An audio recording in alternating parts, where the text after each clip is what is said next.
दोस्तों, welcome to BG NET classes, जहां हम लोग कर रहे हैं यूजीसी नेट कॉमर्स के पेपर 2 को कवर। हम लोगों ने यहां पे एक यूनिट स्टार्ट की हुई थी बिजनेस इकोनॉमिक्स, जिसमें अभी तक हमने किया बिजनेस इकोनॉमिक्स का मीनिंग, डिमांड का मीनिंग, लॉ ऑफ डिमांड, इसके अलग अलग डिटर्मिनेंट्स किए हमने और एक्सेप्शंस किए। आज हम कर रहे हैं इलास्टिसिटी ऑफ डिमांड।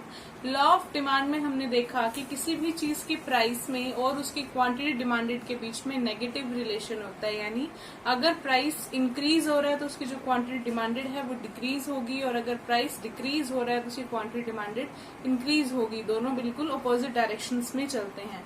लेकिन लॉ ऑफ डिमांड ने हमें ये नहीं बताया कि वो कितने नेगेटिव में जाएंगे या कितना उनके बीच में रिलेशनशिप होगा, परसेंटेज या एब्सोल्यूट अगर मुझे देखना हो तो वो चीज को देखने के लिए या उस कमी को पूरा करने के लिए नेक्स्ट टॉपिक हमारे पास आता है इलास्टिसिटी ऑफ डिमांड। नाम से क्लियर है इलास्टिसिटी ऑफ डिमांड। अब हमें क्या बताएगा, परसेंटेज चेंज कितना हो रहा है किसी भी कमोडिटी के प्राइस में चेंज होने से उसकी क्वांटिटी में, या किसी भी पर्सन की इनकम के चेंज होने से उसकी कमोडिटी डिमांडेड के अंदर।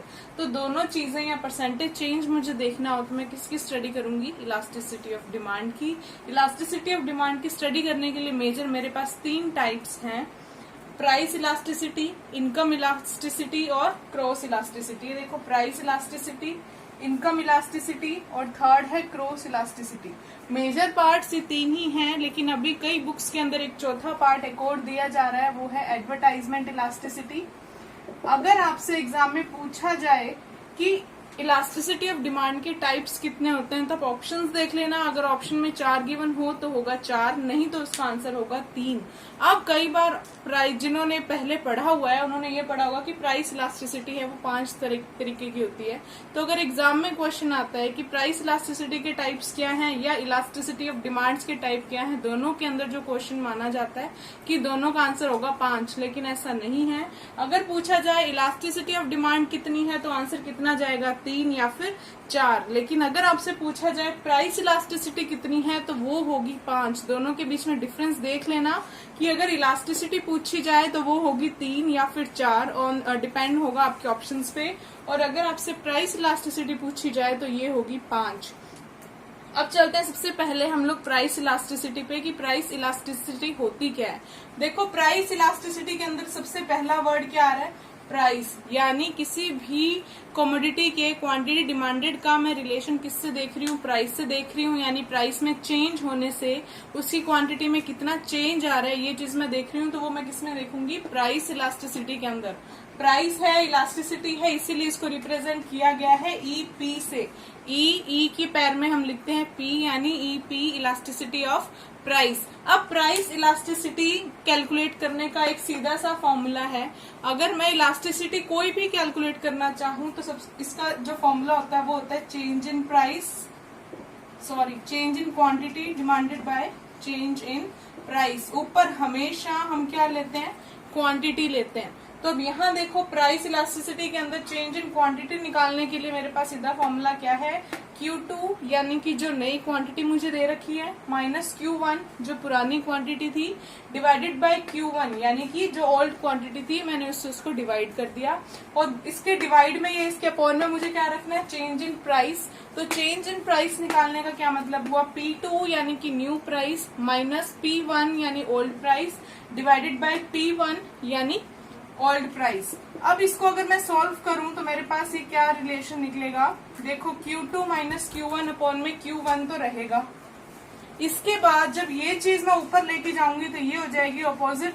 मैथ्स का सिंपल रूल है, कोई भी चीज को अगर आप ऊपर लेके जाओगे तो वो चेंज हो जाएगी, ऑपोजिट हो जाएगी। इसको मैं लिख सकती हूँ डेल Q अपॉन Q, इसको मैं लिख सकती हूँ डेल P। तो अगर मैं शॉर्ट में पूछा जाए तो इसका फॉर्मूला क्या बनेगा, del Q upon del P into P upon Q। Exam में आपको ये फॉर्मूला भी पूछा जा सकता है, ये भी पूछा जा सकता है, तो दोनों आपको पता होनी चाहिए। अगर आपसे पूरा डेरिवेशन नहीं समझ आ रहा है तो इसको इतना ध्यान मत दो, लेकिन ये 2 स्टेप्स, ये 2 फॉर्मूलाज आपको याद रखने पड़ेंगे कि एग्जाम के अंदर ऑप्शन में आपकी ये दोनों फॉर्मूलाज आते हैं कि प्राइस इलास्टिसिटी को कैलकुलेट करने का फॉर्मूला क्या होता है या आप इसको कैसे कैलकुलेट कर सकते हो। ये क्लियर है, आपने क्या देख लिया, चेंज इन प्राइस। कैसे होगा, चेंज इन क्वांटिटी से रिलेटेड। तो जब हमने प्राइस इलास्टिसिटी को कैलकुलेट किया तो इसका सीधा सा फॉर्मूला क्या निकला, change in quantity divided by change in price. और जब मैंने इसको फॉर्मूले के रूप में लिखा तो ये बना del Q upon del P into P upon Q. Del Q क्या है यहाँ पे, change in quantity, del P है चेंज इन प्राइस, पी है ओरिजिनल प्राइस यानी पुराने वाला प्राइस जो पहले था, और क्यू है ओरिजिनल क्वांटिटी यानी पुराने वाली क्वांटिटी जो कि पहले थी। यहाँ तक समझ आया, क्लियर है। अब नेक्स्ट चलते हैं प्राइस इलास्टिसिटी के टाइप्स क्या क्या होते हैं, इनको कैसे मैं क्लासिफाई कर सकती हूँ। तो इसको मैं आगे 5 पार्ट्स में क्लासिफाई करती हूँ। सबसे पहले मैंने यहाँ पे लिखा है elasticity of price is equals to infinite यानी अनंत। यहाँ पे मेरे पास क्या है, परफेक्ट इलास्टिक डिमांड होती है। अब एग्जाम के अंदर क्वेश्चन आता है आपका इन 5 डिग्रीज में से, इनको हम डिग्रीज ऑफ प्राइस इलास्टिसिटी भी बोल सकते हैं कि डिग्री कितनी होती है, तो इसकी डिग्री होती है 5। अब 5 में से सबसे पहले हम लोग जा रहे हैं परफेक्ट इलास्टिक पे, यानी जहां पे मेरा ईपी है वो इज इक्वल्स टू किसके होगा, इनफाइनाइट के यानी अनंत के। इसके अंदर देखो कंडीशन क्या होती है, मेरे पास प्राइस होगा वो होगा स्टेबल, लेकिन जो क्वांटिटी है वो होगी चेंज। अगर मैं इसको ग्राफ की फॉर्म में बनाऊं तो ये मैंने आपको बताया था कि एक्स एक्सिस पे हम हमेशा क्या लेते हैं, क्वांटिटी, और वाई पे हम हमेशा लेते हैं प्राइस। अब देखो मैंने क्या कहा है, प्राइस है स्टेबल, यानी मान लो P1 किसी कमोडिटी का प्राइस है, उस पे क्वांटिटी थी Q1। इसके बाद प्राइस को मैंने स्टेबल रखना है, यानी प्राइस तो यूं ही चलेगा, लेकिन इसकी क्वांटिटी है वो Q1 से Q2 हो जाएगी, Q3 हो जाएगी या Q4 हो जाएगी, यानी इंक्रीज भी हो सकती है, डिक्रीज भी हो सकती है। अब प्राइस स्टेबल है यानी कि मैं इस लाइन को नहीं छेड़ सकती हूँ, तो इसमें मेरा जो डिमांड कर्व है वो कैसा बनेगा, हमेशा हॉरिजॉन्टल टू एक्स एक्सिस, यानी प्राइस इलास्टिक, परफेक्ट इलास्टिक के अंदर जब मैंने इलास्टिसिटी ऑफ प्राइस देखना हो तो वहां पे मेरा जो डिमांड कर्व बनेगा वो कैसा बनेगा, हॉरिजॉन्टल टू एक्स एक्सिस। क्यों, क्योंकि इसमें प्राइस क्या है, स्टेबल है। इसके बाद चलते हैं दूसरी कंडीशन के अंदर, दूसरी डिग्री पे, जहां पे है कि ईपी इज इक्वल्स टू 0, यानी इलास्टिसिटी ऑफ प्राइस क्या है वहां पे 0। इसको बोला जाएगा परफेक्ट इन इलास्टिक, यानी किसी भी तरीके का कोई भी चेंज नहीं हो रहा। तो इसको मैं अगर बनाना चाहूँ ग्राफ की फॉर्म में, तो यहाँ देखो अब ये कैसे बनेगा, प्राइस हो रहा है चेंज लेकिन क्वांटिटी क्या है, स्टेबल, यानी मैंने क्वांटिटी ले ली यहाँ पे Q1 जो है स्टेबल। अब प्राइस चेंज हो रहा है, प्राइस इंक्रीज भी हो सकता है, डिक्रीज भी हो सकता है, कैसे भी होगा, P1, P2, P से प्राइस P1 हो गया, कम हो गया, लेकिन उसकी क्वांटिटी कितनी है, Q1, यानी कोई चेंज नहीं है। फिर P1 से P2 हो गया, यानी इंक्रीज हो गया, लेकिन फिर भी क्वांटिटी में कोई चेंज नहीं है। तो ये मेरे पास जो डिमांड कर्व बना वो क्या बना, वर्टिकल टू, ये क्या बना, वर्टिकल या फिर parallel to Y axis. Clear है, ये जो ऊपर वाला था हॉरिजॉन्टल है या पैरेलल टू एक्स एक्सिस है, लेकिन 0 वाला है वो बनेगा वर्टिकल या पैरेलल टू वाई एक्सिस। से ध्यान रखना हमेशा इनफाइनाइट के अंदर मेरी जो डिमांड है वो किसके अकॉर्डिंग डिटरमाइन होगी, क्वांटिटी के अकॉर्डिंग, क्योंकि प्राइस मैंने वहां पे क्या ले लिया है, स्टेबल। वहीं अगर मैं 0 वाला केस लूंगी तो यहाँ पे मेरी जो डिमांड है वो किसके अकॉर्डिंग होगी, प्राइस के अकॉर्डिंग, क्योंकि क्वांटिटी मैंने यहाँ पे क्या ले लिया है, स्टेबल, यानी कोई भी चेंज मैं इसमें नहीं कर रही हूँ। फिर चलते हैं थर्ड वन की तरफ, जहां पे है मेरा रिलेटिव इलास्टिक। रिलेटिव इलास्टिक का क्या मतलब है, मेरी प्राइस में तो ज्यादा चेंज हो रहा है, परसेंटेज के फॉर्म में मैंने 10%, 20% लिया है, जस्ट फॉर एन एग्जाम्पल, ये कोई भी परसेंटेज हो सकता है, लेकिन मुझे रिलेशन ये ध्यान रखना है कि जो मेरा प्राइस में चेंज हो रहा है, क्वांटिटी में चेंज उससे ज्यादा होगा हमेशा। अब इसको अगर मैं कर्व की फॉर्म में बनाऊंगी तो ये देखो, जैसे ये था मेरा प्राइस और ये थी मेरी क्वांटिटी, ओरिजिनल प्राइस और ओरिजिनल क्वांटिटी।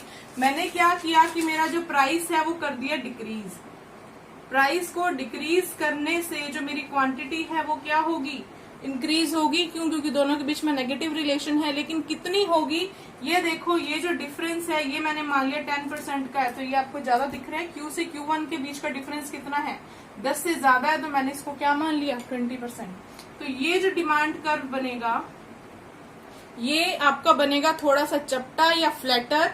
ये इस डिमांड कर्व की कोई पर्टिकुलर शेप नहीं होगी, सीधा ये फ्लैटर ही माना जाएगा, यानी चपटा बनेगा ये। क्लियर है। नेक्स्ट में हम चलते हैं रिलेटिव इनइलास्टिक, यानी प्राइस में आपकी ज्यादा चेंज हो रहा है लेकिन क्वांटिटी में आपके कम चेंज हो रहा है। अब यहाँ देखो ये कैसे बनेगा, ये था मेरा प्राइस और ये थी मेरी क्वांटिटी। मेरा प्राइस इंक्रीज हो गया, प्राइस इंक्रीज होने की वजह से मेरी क्वांटिटी क्या होगी, डिक्रीज होगी। अब ये देखो, ये जो क्वांटिटी का चेंज है ये तो 10% है, लेकिन Q से Q1 का जो डिफरेंस है वो P और P1 के डिफरेंस से क्या है, कम है।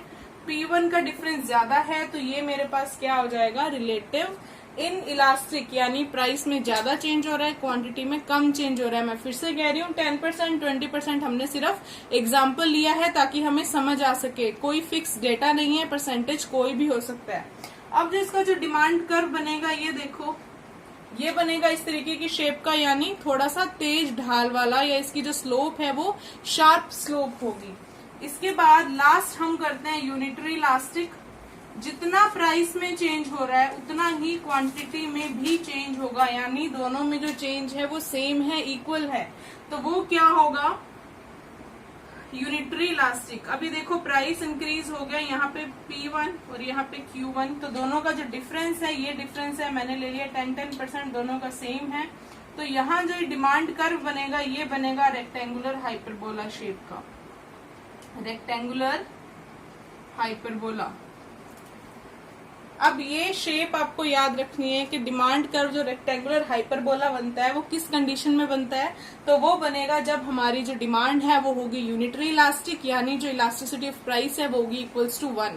अब ये कंडीशंस याद रखना। हॉरिजॉन्टल कब बनेगा, जब हमारी जो इलास्टिसिटी ऑफ प्राइस है वो इनफाइनाइट होगी। वर्टिकल कब बनेगा, जब 0 होगी। फ्लैटर कब बनेगा, जब प्राइस में कम चेंज हो रहा है, क्वांटिटी में ज्यादा चेंज हो रहा है। और शार्प स्लोप वाला कब बनेगा, जब प्राइस में ज्यादा चेंज हो रहा है लेकिन क्वांटिटी में कम चेंज हो रहा है। और लास्ट रेक्टेंगुलर हाइपरबोला कब बनेगा, यूनिटरी इलास्टिक डिमांड के अंदर। क्लियर है ये पांचों। नेक्स्ट स्टार्ट करते हैं इनकम इलास्टिसिटी। इनकम इलास्टिसिटी देखो नाम से ही क्लियर है आपका, यहाँ दिख रहा है क्या, इनकम, यानी इलास्टिसिटी का रिलेशन मैं किससे देख रही हूँ, इनकम से। जैसे जैसे किसी भी कमोडिटी की जो क्वांटिटी डिमांडेड है वो कैसे रिलेटिव होगी किसी भी पर्सन की इनकम से। तो देखो आज मेरी इनकम 100 रुपए है, कल को मेरी इनकम अगर 110 हो रही है यानी इंक्रीज हो रही है, तो किसी भी कमोडिटी की डिमांड में क्या कर दूंगी, इंक्रीज कर दूंगी। लेकिन अगर मेरी इनकम डिक्रीज हो रही है तो उसकी जो डिमांड है मेरे को क्या करनी पड़ेगी, कम करनी पड़ेगी। यानी दोनों के बीच का रिलेशन जो होता है वो कैसा होता है, पॉजिटिव। ये ध्यान रखना किसका रिलेशन पॉजिटिव होता है, इनकम का और क्वांटिटी डिमांडेड का रिलेशन होगा पॉजिटिव, दोनों सेम डायरेक्शन में चेंज होंगे। तो जब इसको कैलकुलेट करने का आपसे एक फॉर्मूला पूछा जाएगा तो यह है formula Q2 minus Q1 upon Q1। ये जो पुराने वाला जो हमने ऊपर रखा वो सेम रखा है। नीचे अब देखो यहाँ हमने प्राइस रखा था, क्यों, क्योंकि हम देख रहे थे प्राइस इलास्टिसिटी। और यहाँ हम क्या रख देंगे, Y। हमारे इकोनॉमिक्स के अंदर इनकम को हमेशा Y से रिप्रेजेंट किया जाएगा, Y यानी कि यील्ड, Y यानी कि यील्ड। तो इसीलिए यहाँ पे मैंने क्या रखा है, Y2 minus Y1 upon Y1, यानी change in quantity divided by change in income of a person. तो दोनों के बीच का जो रिलेशन है वो हमेशा होगा पॉजिटिव, ये ध्यान रखना। इनकम के अंदर और डिमांड में पॉजिटिव, प्राइस और डिमांड के अंदर रिलेशन होगा नेगेटिव। ये दूसरा भी पॉइंट क्लियर है। इनकम में हमें इतना ही करना है कि इसका रिलेशन किस में देखा जाता है, इनकम में और क्वांटिटी डिमांडेड में। और इसका जो फॉर्मूला है वो क्या है, सिंपल सा फॉर्मूला है।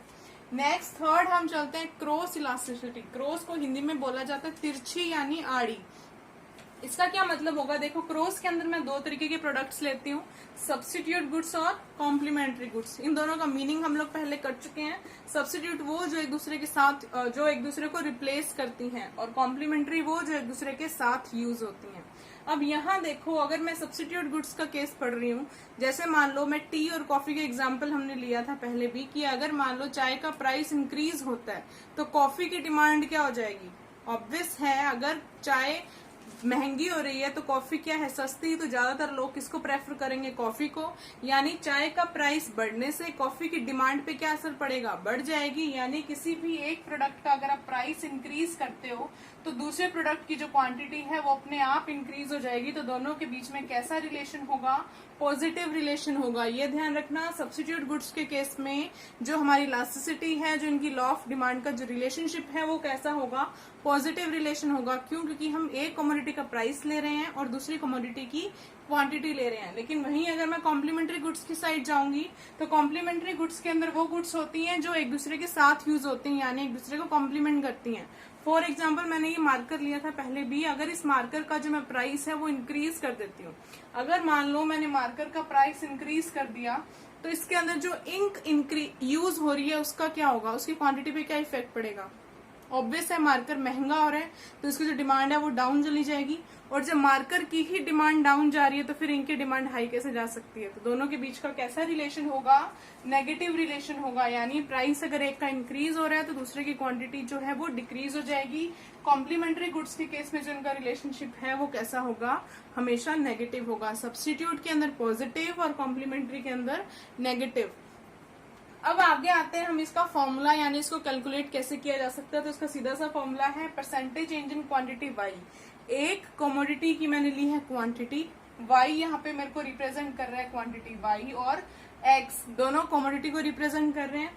मैंने वाई की ली है क्वांटिटी और इसको डिवाइड किससे किया है, एक्स के प्राइस से, यानी दोनों अलग अलग कमोडिटीज ले रही हूं मैं। अभी तक जो हमने किया यहाँ पे एक्स और वाई रिप्रेजेंट नहीं किया था, क्यों, क्योंकि दोनों की जो कमोडिटी है वो एक ही है। लेकिन क्रॉस के अंदर जो मेरी कमोडिटीज हैं वो हैं दो डिफरेंट कमोडिटीज। अब लास्ट पे आते हैं हम लोग फोर्थ, एडवर्टीजमेंट इलास्टिसिटी। यानी एडवर्टीजमेंट इलास्टिसिटी अभी एक नया कंसेप्ट है जो इन दिनों डेवलप हो रहा है। एडवर्टीजमेंट के अंदर क्या फर्क है, जैसे जैसे आप किसी कमोडिटी का एडवर्टाइजमेंट कर रहे हो उससे उसकी क्वांटिटी पे क्या इफेक्ट पड़ रहा है। अगर उसकी जो क्वांटिटी डिमांडेड है वो इंक्रीज हो रही है तो डिमांड क्या है, इसका इफेक्ट क्या होगा, पॉजिटिव। अगर एडवर्टाइजमेंट से उसकी जो क्वांटिटी डिमांडेड है वो डिक्रीज हो रही है तो वो होगा नेगेटिव, और अगर कोई इम्पैक्ट नहीं पड़ रहा है तो वो होगा जीरो या फिर न्यूट्रल। ये क्लियर है, ये चारों के चारों degrees of elasticity of demand clear है। तो अब ध्यान रखना, आपको डिफरेंस करना है किसमें, सबसे पहले तो करोगे इलास्टिसिटी और प्राइस इलास्टिसिटी में। इसके बाद प्राइस इलास्टिसिटी के अलग अलग 5 डिग्रीज हैं। 5 डिग्रीज के एग्जांपल्स आप लोग देख लेना, 5 डिग्रीज क्या होती है इसका मीनिंग आप लोग देखना, इसका कर्व कैसे बनेगा, क्योंकि जो क्वेश्चंस हैं वो ज्यादातर इन 5 डिग्रीज में से कवर होते हैं। Thank you. बाकी वीडियो हम करेंगे नेक्स्ट क्लास में, तब तक के लिए आप हमारी वीडियोस को लाइक करें, सब्सक्राइब करें और अपने फ्रेंड्स के साथ शेयर जरूर करें।